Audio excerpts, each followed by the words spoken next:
Hello everyone, today we're going to learn how to factorize monic quadratic expressions. So before we go further, let's talk about what quadratic expression is. You can see there's a general format here, ax squared plus bx plus c. We call this format as quadratic expression. The couple of things that you need to remember, a can't be equal to 0. Why? If a equals 0, that means the whole x squared term will disappear. Now this ax squared is called quadratic term. And bx term is called linear term. And the last one, this c represent constant. What that means is just the number itself, it has no variable attached. What does monic mean? Monic means that this a is 1. So you can see one example underneath. We have x squared plus 5x plus 6. The coefficient of x squared is the invisible 1. Now please expand all these expressions quickly and then come back to check your answer. Now the first one on the top, expand x plus 1, x plus 2, you probably use a FOIL method and you go x times x squared plus x times 2, 2x plus 1 times x, 1x plus 1 times 2. And therefore the final answer is x squared plus 3x plus 2. Now what you notice here, the 3 coefficient of x, in fact, is these two numbers add together, 1 plus 2. And the constant 2 is actually coming from 1 times by 2, which is these two numbers in the bracket multiplied together. So let's look at the next one. So x plus m times by x plus n. We know x times x is x squared, and these m plus n will make the coefficient of the x, and m times by n will make the constant. So we can actually use this quickly to expand all of them. So the first one is x squared plus 2 plus 3 is 5, so 5x plus 2 times 3 is 6. Next one is x squared plus 11x plus 30. So we have next one, x squared plus 6x minus 27, because you have a negative number times by a positive number. And the next one is x squared plus 5x minus 14, x squared plus 2x minus 15, and x squared minus 3x, because it's 2 take away 5, and minus 10.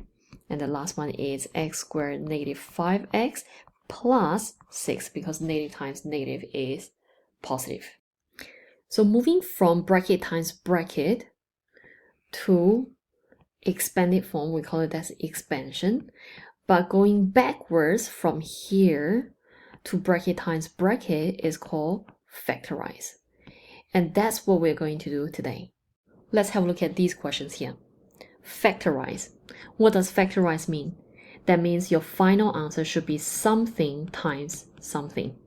So instead of using a box, I'm going to use a bracket. So my final answer should be a bracket times by bracket.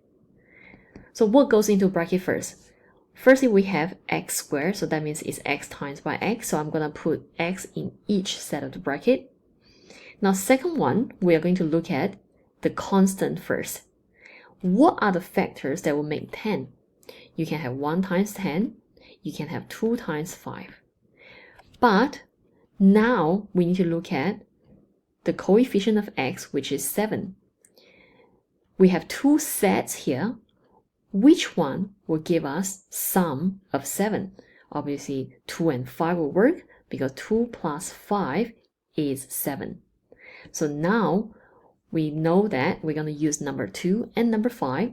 So we're going to put, because both are positive, so it's plus 2 in one bracket and plus 5 in another bracket. What I would love you to try is the following questions by yourself and come back and check your answer.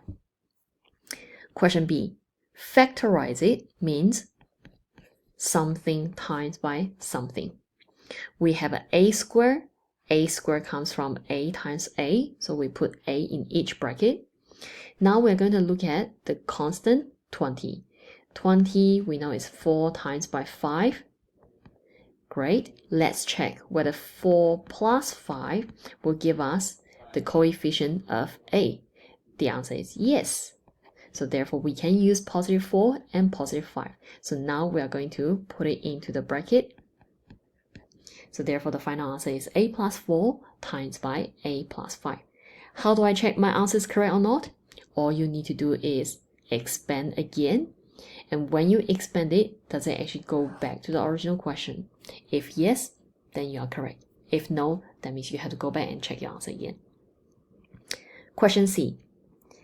Same process, we have x squared minus 11x plus 10. We know this is quadratic, so when we factorize quadratic, we have something times by something. It's x squared, that means it's x times by x, so x is in each bracket. Look at the constant first, that's 2 and 5. But 2 plus 5 does not give us negative 11, so that's wrong. Now this time I'm going to try 1 and 10. Okay, somehow 1 plus 10 will give me 11, but it's not negative 11. So I'm going to try negative 1 times by negative 10. Because negative times negative is still positive. And then I'm going to ask myself, negative 1 plus negative 10. Does it give me negative 11? Yes. So therefore, I can use negative 1, negative 10. So the final answer is x minus 1 times x minus 10. Now let's have a look at the last question. Again, you factorize. It's m squared, highest power is 2, minus 6m plus 8. Factorize it is something times by something. It's m squared, so that's why you have m in each bracket.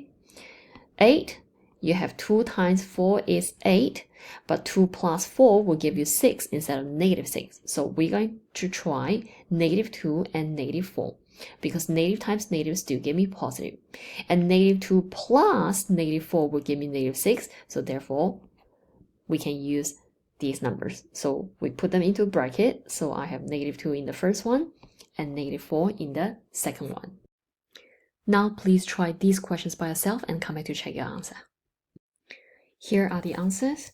Let's just have a look at the last one. The last one is slightly different because when you factorize it, you always need to ask a question. Is there a common factor? If there is, you must take the common factor out. So question H is the case. You can take the common factor of 3 out, put the brackets on, and then what you're going to do is factorize the quadratic inside the bracket. So you have 3 times by bracket times by bracket. And you know that 1 times 2 will give us 2. And these two numbers also add to 3. So therefore we have y plus 1, y plus 2.